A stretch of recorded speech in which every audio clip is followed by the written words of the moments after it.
دماغ میں اتنی گندگی بھر دی گئی ہے کہ اب ہر عورت کے اندر اس کو اپنی شہوانی خواہشات نظر آتی ہے. میرے بھائیوں، بڑا سیدھا سا اسلام کا فارمولہ ہے. اسلام یہ کہتا ہے لڑکا جوان ہو گیا، لڑکی جوان ہو گئی، اس کی شادی کے لیے کوئی بہانہ نہیں ہے، آپ شادی کراؤ. اس لڑکی نے گریجویشن کیا ہے کہ نہیں کیا ہے، لڑکے کو نوکری ملی ہے کہ نہیں ملی، اگر وہ جوان ہو گیا، کمانے کے لائق ہو گیا، آپ اس کی شادی کرا دو. اس کے علاوہ کوئی سولوشن نہیں. کبھی آپ غور کیجئے، یہ صحابہ کا دور نہیں ہے. صحابہ کے دور میں 4 شادیاں عام طور سے ہوتی تھی. کوئی زنا کر لے، پہلی بات تو زنا ہوتا نہیں تھا. صحابہ کے دور میں زنا کا تصور نہیں تھا. بعض اوقات ایسا ہوا کہ اللہ کے نبی کے پاس کچھ صحابیات آئیں، اللہ کے نبی جب ان سے بیعت لینے لگے تو بیعت میں آپ نے کہا کہ زنا نہیں کرو گی، تو بعض صحابیات نے کہا کہ اے اللہ کے نبی، کیا کوئی آزاد عورت زنا بھی کر سکتی ہے؟ یعنی ان کے لیے یہ تصور کیا کر دے. اس سماج میں زنا نہیں تھا. زنا کاری بالکل آسان ہے، اور نکاح کے اوپر ہم نے بارات کی، جہیز کی اور دنیا بھر کی رسموں کی اتنے سارے بندھن ڈالے ہیں کہ آج نکاح بہت مشکل ہو گیا ہے. اس لیے میرے بھائیوں، میں یہ کہتا ہوں اور بالکل صحیح کہتا ہوں کہ صحابہ کے دور کے مقابلے میں آج کے دور میں زنا سے بچنا زیادہ مشکل کام ہے. اور جب زنا سے بچنا اتنا مشکل کام ہے، میرے بھائیوں، اپنے لڑکوں کی، اپنی لڑکیوں کی صحیح وقت پر آپ شادی ہی کر دیں، ورنہ ان کے قدم اگر بہکیں گے وہ تو گنہگار ہوں گے ہی ہوں گے. ان کے گارجین بھی اللہ کے یہاں جواب دیں گے، ان کے گارجین بھی اللہ کے یہاں پوچھے جائیں گے. کتنے لڑکے، کتنی لڑکیاں ہیں، ان کی شادی کی عمر ہو چکی ہے، وہ کھل کر کے اپنے والدین سے کہہ بھی نہیں سکتے. والدین کو کوئی فکر نہیں ہے. وقت پر وقت گزرتا چلا جا رہا ہے. 30 سال کے، 32 سال کے نوجوان جب ہو جاتے تب ان کی شادیاں ہو رہی ہیں. کتنے غریب باپ ہیں جن کی بیٹیاں آج گھر میں بیٹھی ہیں، ان کی جوانی کی عمر نکلی چلی جا رہی ہے. ان کے باپ کے پاس اتنا انتظام نہیں ہے اپنے ہونے والے داماد کے لیے جہیز کا انتظام کریں، 300 باراتیوں کو کھلانے کا انتظام کریں. او لوگو، ان رسم و رواج کو بھی ترک کر دو. جس طریقے سے آپ نے بدعت و خرافات کو ترک کیا ہے، جس طریقے سے آپ نے نماز میں نبی کا طریقہ اپنایا ہے، اس شادی بیاہ میں بھی آپ نبی کے طریقے کو اپنا لو. اپنی شادیوں کو آسان کرو جس طریقے سے نبی کے دور میں نکاح آسان ہوتا تھا. ان اعظم النکاح برکت لیس مؤونۃ، سب سے برکت والا نکاح. برکت کیوں نہیں ہے نکاح میں؟ ہمارے شیخ رضا اللہ صاحب بیٹھے ہیں، کانپور کے حالات مجھ سے زیادہ بہتر جانتے ہوں گے. آج حالات یہ ہیں کہ ہر گھر میں میاں بیوی کے درمیان، ساس بہو کے درمیان، نند اور بھابھی کے درمیان، دیورانی جٹانی کے درمیان جھگڑے ہیں اور کشمکشیں کیوں ہیں؟ یہ برکتیں کیوں نکلی چلی جا رہی ہیں رشتوں کی؟ کیونکہ نکاح کی بنیاد آج دین پر نہیں ہے، سنت پر نہیں ہے. نکاح کی بنیاد رسم و رواج پر ہے. دنیا کے سارے حرام کام آج ہماری شادیوں میں ہیں. دینداروں کے گھروں میں، تہجد پڑھنے والوں کے گھروں میں شادی کے موقع پر دین کو بھلا دیا جاتا ہے، نماز بھی چھوڑ دی جاتی ہے، دنیا بھر کی بے حیائی اور بے پردگی ہوتی ہے. میرے بھائیوں، اپنی شادیوں کو بھی شرعی شادی بناؤ، صحیح ٹائم پر بچوں کی شادی کرو. یہ دور صحابہ کا دور نہیں ہے، یہ دور تابعین کا دور نہیں ہے، یہ بڑی مصیبتوں کا دور ہے، یہ بدکاریوں کا دور ہے. زنا کے اڈے چاروں طرف کھلے ہیں. سوشل میڈیا نے آج زنا کو اتنا آسان کر دیا. آج ان باکس کی ایک چیٹنگ، واٹس ایپ کی ایک چیٹنگ اور فیس بک کی ایک پوسٹ کے ذریعے آج لڑکے اور لڑکیوں کے درمیان ناجائز تعلقات پنپ رہے ہیں. اس سماج کو آپ تقریروں کے ذریعے بدکاری سے نہیں روک سکتے. اس کو جمعہ کے خطبوں کے ذریعے آپ بدکاری سے نہیں روک سکتے. بدکاری سے روکنا ہے تو نکاح کو آسان بنانا پڑے گا. یہ بہت بڑا مسئلہ ہے. ہمارا نوجوان اس لیے دین سے دور ہے کیونکہ اسے جنسی مریض بنا دیا گیا ہے. نمبر 6، ہمارا نوجوان دین سے دور کیوں ہے؟ کیونکہ آج ہمارا نوجوان، یا ہم سب کہہ لیجئے، آج ہمیں لوگوں کی پرواہ ہے، اللہ کی پرواہ نہیں. ہم 24 گھنٹے میں نہ جانے کتنی بار یہ سوچتے ہیں یار لوگ نہ ناراض ہو جائیں. ہم ایک بار یہ نہیں سوچتے کہ اللہ نہ ناراض ہو جائے. حضرت امیر معاویہ رضی اللہ تعالیٰ عنہ بہت جلیل القدر صحابی ہیں. انہوں نے ایک مرتبہ خط لکھا حضرت عائشہ کو. کہا کہ اماں عائشہ مجھے کوئی نصیحت کر دیجیے. حضرت عائشہ نے کہا کہ نصیحت کیجیے اور زیادہ لمبی چوڑی نصیحت مت کیجیے، مختصر نصیحت کیجیے. تو اماں عائشہ نے جواب میں خط لکھا، وعلیکم السلام ورحمۃ اللہ وبرکاتہ، میرے بیٹے معاویہ، میں تم کو ایک حدیث لکھ کے بھیج رہی ہوں. ایک حدیث لکھ کے بھیج رہی ہوں. اللہ کے پیارے نبی کو میں نے یہ فرماتے ہوئے سنا ہے، من التمس رضا اللہ بسخط الناس وکلہ اللہ، من التمس رضا اللہ بسخط الناس کفاہ اللہ مؤونۃ الناس. جو اللہ کو راضی کرے گا، لوگوں کی ناراض ہونے کی پرواہ کیے بغیر وہ اللہ کو راضی کرے گا، اس کی زندگی کا مقصد اللہ کو راضی کرنا ہوگا، وہ اس بات کی پرواہ نہیں کرے گا کہ لوگ راضی ہیں کہ ناراض ہیں، تو اللہ کے نبی فرماتے ہیں کہ اللہ تعالیٰ اس کے لیے کافی ہو جائے گا۔ وَمَنِ الْتَمَسَ رِضَى النَّاسِ بِسَخَطِ اللَّهِ، اور جو اللہ کو ناراض کر کے لوگوں کو راضی کرے گا، وَكَلَهُ اللَّهُ إِلَى النَّاسِ، اللہ اسے لوگوں کے حوالے کر دے گا۔ لوگوں کو راضی مت کرو میرے بھائی۔ کتنے رسم و رواج ہیں، ہماری مائیں بہنیں، ابھی ہمارے بنارس میں ایک صاحب حج کر کے آئے، پتہ نہیں آپ کے کانپور کا کیا ماحول ہے، میں بنارس میں رہتا ہوں، وہاں کے حالات زیادہ جانتا ہوں۔ حج کر کے آئے، بتانے لگے مولوی صاحب 10 لاکھ روپیہ خرچ ہوا، میاں بیوی حج کرنے گئے تھے اور 5 لاکھ روپیہ ہمیں گفٹ لینے میں خرچ ہو گئے۔ آپ کے یہاں چلتا ہے حج کے بعد، ہمارے یہاں اس کو تبرک بولتے ہیں، وہ اجمیر والے الگ تبرک بانٹتے ہیں اور حج کرنے والے الگ تبرک بانٹتے ہیں، تو اس تبرک پر ان کے 5 لاکھ روپے خرچ ہوئے۔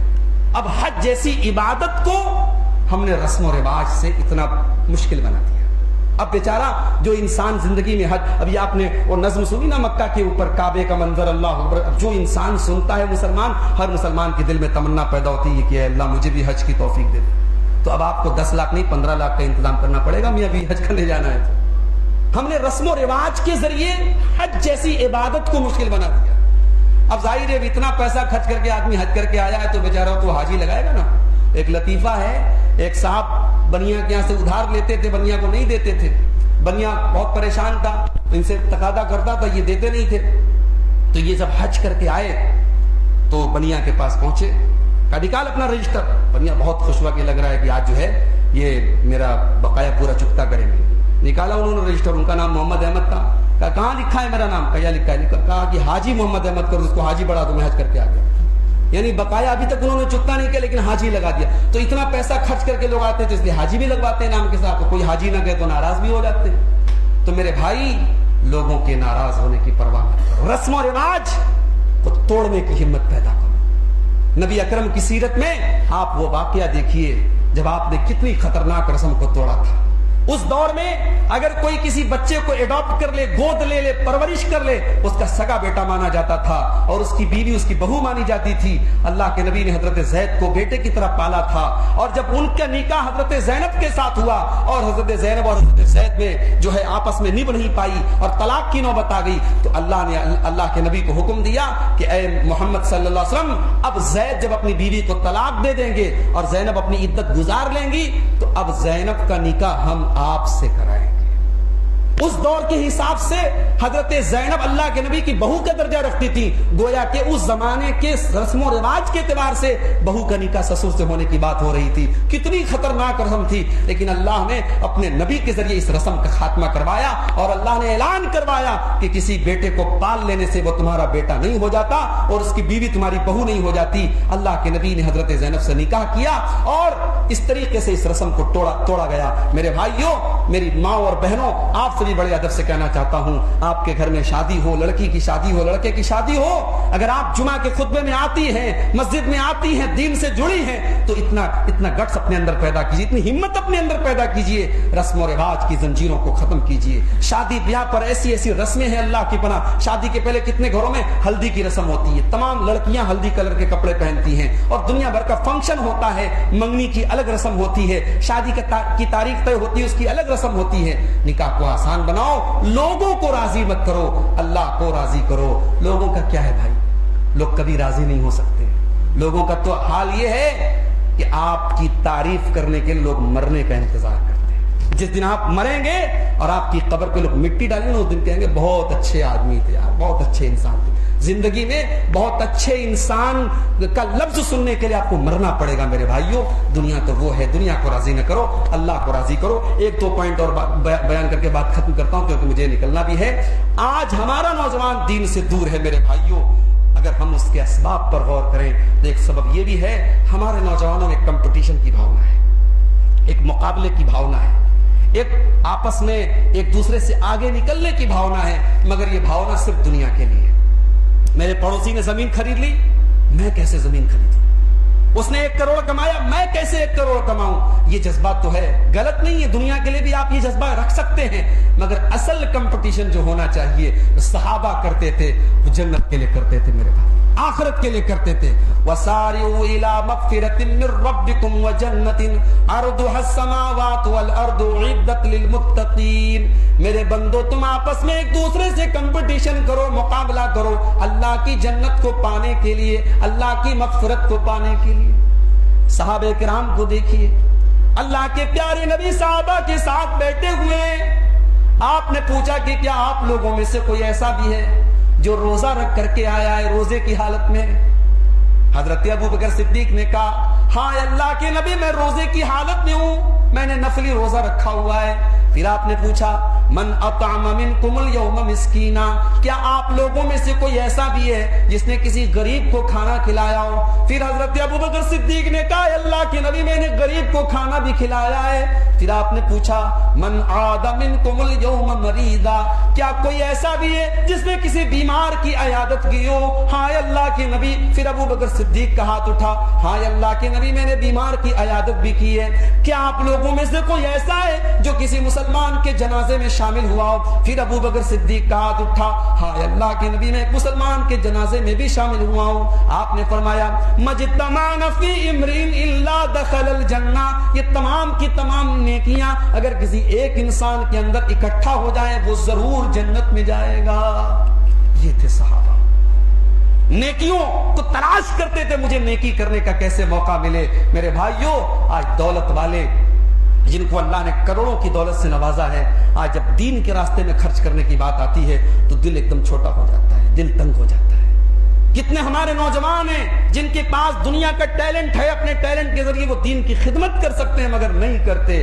میرے بھائی، اللہ نے آپ کو جس میدان میں مقام دیا ہو، جو صلاحیت دی ہو، اپنی صلاحیت کو لوگوں کو فائدہ پہنچاؤ، دین کا فائدہ، دین کا کام کرو۔ صحابہ کرام اس کے لیے کمپٹیشن کرتے تھے۔ غزوہ تبوک کا موقع یاد کیجیے، اللہ کے پیارے نبی صحابہ کے درمیان اپیل کر رہے ہیں، اے میرے صحابہ، بڑا لمبا سفر کرنا ہے، بڑا مشکل سفر ہے، ہمارے پاس سواری کا انتظام نہیں ہے، زاد راہ کا انتظام نہیں ہے، اے میرے صحابہ، اس لشکر کی تیاری میں جو تعاون کرے گا میں جنت کی گارنٹی دیتا ہوں۔ عثمان غنی 100 اونٹ اللہ کے راستے میں لا کے دے دیتے ہیں، 700 گھوڑے لا کے دے دیتے ہیں، 1000 دینار لا کے دے دیتے ہیں، اتنا صدقہ کرتے ہیں کہ اللہ کے نبی ان کے دیناروں کو اپنے ہاتھوں میں لے کے کہتے ہیں ما ضر عثمان ما عمل بعد اليوم قط، آج کے بعد عثمان کا کوئی عمل اس کو نقصان نہیں پہنچا پائے گا۔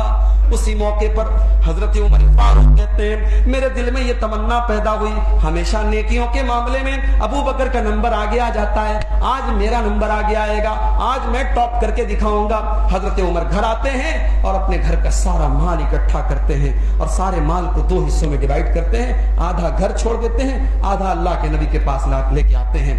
اللہ کے نبی سوال کرتے ہیں ما ابقیت لأہلک، اے عمر گھر والوں کے لیے کچھ چھوڑ کے آئے ہو کہ نہیں آئے ہو؟ کہا کہ اللہ کے نبی آدھا لایا ہوں، آدھا چھوڑ گیا۔ حضرت عمر کہتے ہیں میں دل ہی دل میں بہت خوش تھا کہ آج ابو بکر میرا مقابلہ نہیں کر سکتے، مذاق نہیں، آدھا مال لے کے آیا ہوں، آدھا چھوڑ گیا۔ تھوڑی دیر کے بعد ابو بکر صدیق رضی اللہ تعالیٰ عنہ آتے ہیں، وہ بھی اپنے گھر کا مال لے کر کے آئے تھے، انہوں نے بھی لا کر کے قدموں میں رکھ دیا۔ نبی اکرم نے پوچھا ما ابقیت لأہلک، اے ابو بکر تم نے گھر والوں کے لیے کیا چھوڑا ہے؟ ابو بکر صدیق جواب دیتے ہیں ابقیت لهم اللہ ورسولہ، اے اللہ کے نبی آج اسلام کو میرے مال کی ضرورت ہے، آج اللہ کے دین میں میرے مال کی ضرورت ہے، میں مال بچا کے کیا کروں گا؟ میں تو گھر میں جھاڑو لگا کے آیا ہوں، میں تو سارا مال لے کر کے آیا ہوں، میں گھر والوں کو اللہ اور اس کے رسول کے نام پہ چھوڑ کے آیا ہوں۔ عمر فاروق کی آنکھوں میں آنسو آ گئے، کہنے لگے اے ابو بکر ما سبقتک، اے ابو بکر میری طاقت نہیں ہے میں تیرا مقابلہ کر سکوں، میں تجھ سے آگے نہیں نکل سکتا۔ یہ تھے صحابہ، نیکی کرنے کی اتنی چاہت تھی ان کے اندر کہ اگر کبھی نیکی کرنے کا کوئی موقع مس ہو جاتا تھا تو صحابہ رو پڑتے تھے۔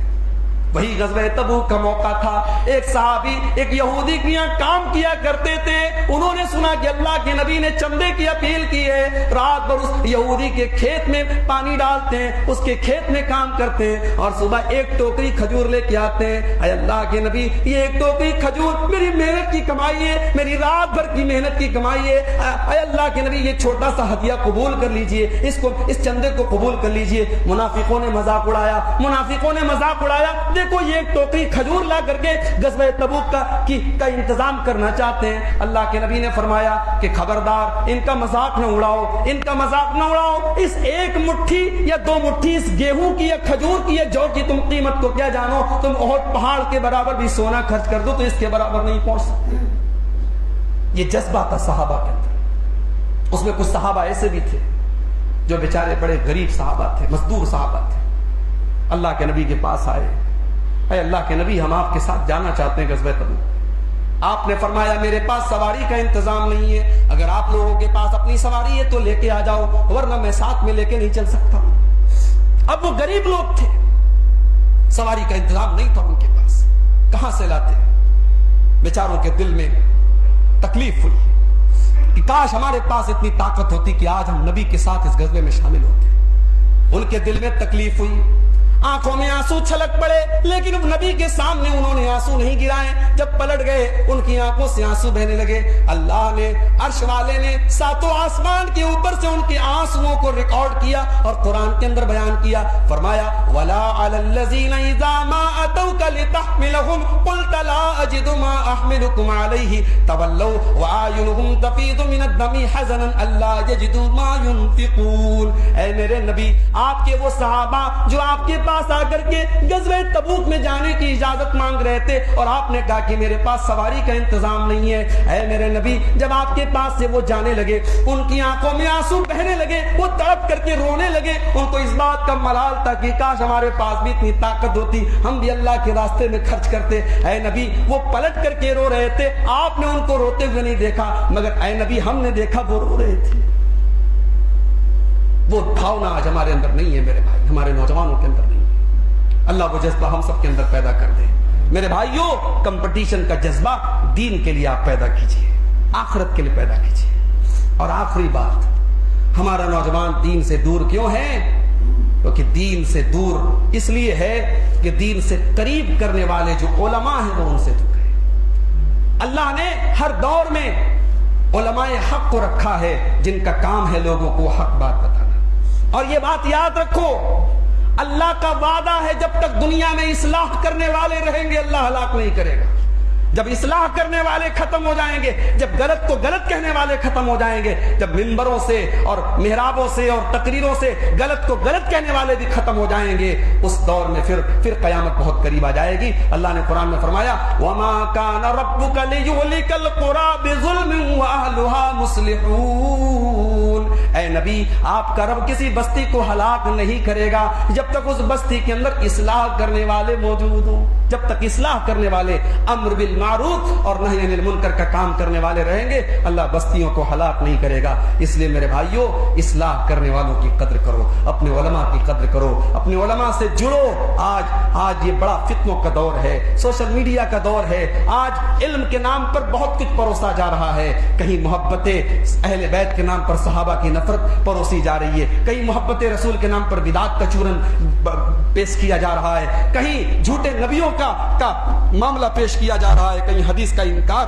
کرنے کی بات کہی جا رہی ہے۔ فتنوں کے اس دور میں جو علماء حق ہیں، جو علماء ربانی ہیں، جو قرآن و سنت کی دعوت دینے والے علماء ہیں، میرے بھائیوں ان کی قدر کرو، ان سے جڑو، ان کی ضروریات کا خیال کرو اور اپنے بچوں کو، اپنی نوجوان نسلوں کو بھی ان سے جوڑنے کی تلقین کرو۔ یہ چند باتیں تھیں۔ ہم اللہ سے دعا کرتے ہیں رب العالمین ہمارے نوجوانوں کو جو دین سے دور ہو رہے ہیں، اے اللہ تو انہیں دین کی طرف پلٹنے کی توفیق عطا فرما دے۔ اے اللہ جو ہمارے نوجوان بھائی غلط راستے پر ہیں، اے اللہ ان کو جلد سے جلد صحیح راستے پر آنے کی توفیق عطا فرما۔ جو نماز سے دور ہیں ان کو نمازی بنا دے، جو علماء سے دور ہیں انہیں علماء سے جڑنے کی توفیق عطا فرما۔ اے اللہ جو دنیا کمانے کے چکر میں آخرت سے غافل ہیں، اللہ ان کے دلوں میں فکر آخرت پیدا فرما دے۔ اے اللہ ہمارے کاروبار میں برکت عطا فرما، رزق حلال کی ہم سب کو توفیق عطا فرما، جو ہم میں بیمار ہیں ان کو شفا کامل عاجل عطا فرما۔ اے اللہ ہمارے ملک کے چین، سکون اور امن کی حفاظت فرما۔ اے اللہ اس ملک کو جو لوگ بے چینی اور بدامنی کی آگ میں جھونکنا چاہتے ہیں، اس ملک میں لوگوں کو آپس میں لڑانا چاہتے ہیں، اے اللہ ایسی طاقتوں کو ناکام اللہ اس ملک کو تو محبتوں کا گہوارہ بنا دے. اے اللہ یہ وطن ہمارا ہے, یہ ملک ہمارا ہے. اے اللہ اس ملک کو تو ہمارے دلوں میں جو محبت اور جو تو نے ہمارے دلوں میں اس وطن کی محبت رکھی ہے, اللہ اس کے تقاضے کے تحت ہم تجھ سے دعا کرتے ہیں کہ ہمارے وطن کی محبت کو, ہمارے وطن کے امن اور چین کو تو قائم فرما. اے اللہ ہمارے مسجدوں کی تو حفاظت فرما, ہمارے دینی اداروں کی, ہمارے علماء کی حفاظت فرما. ہمارے وہ بھائی جو منہج حق سے دور ہیں, کتاب و سنت سے دور ہیں, جن کو دین کے نام پہ غلط چیزوں میں پھنسایا گیا ہے, اے اللہ ہمارے ان بھائیوں کو بھی ہدایت عطا فرما. ہمارے منہج اور ہماری دعوت کے متعلق جو غلط فہمیوں کا شکار ہیں, اللہ تو ان کو بھی صحیح سمجھ عطا فرما. جب تک تو دنیا میں زندہ رکھ, اسلام پر زندہ رکھ, اور ہم سب کا خاتمہ ایمان پر ہو. آمین. وآخر دعوانا الحمدللہ رب العالمین, والسلام علیکم ورحمۃ اللہ. السلام علیکم ورحمۃ اللہ وبرکاتہ. آپ لوگوں کی دلجمی اور توقع دے کر بیچار آقا کی یہ سلسلہ دراز ہوتا, لیکن ابھی فوراً ہمارے بھائی کو سفر پہ نکلنا ہے, اس وجہ سے یہ سلسلہ یہیں پہ ختم ہو رہا ہے. اللہ کے شکریہ کے ساتھ آپ سب کے بھی ہم شکر گزار ہیں کہ آپ نے وقت نکالا اور آپ نے بڑی دلجمی کے ساتھ خطاب سماعت فرمایا. اللہ ہم سب کو جو کچھ بھی سنا اس پہ عمل کرنے کی توفیق عطا فرمائے. اسی کے ساتھ اس مجلس کے اختتام کا اعلان کیا.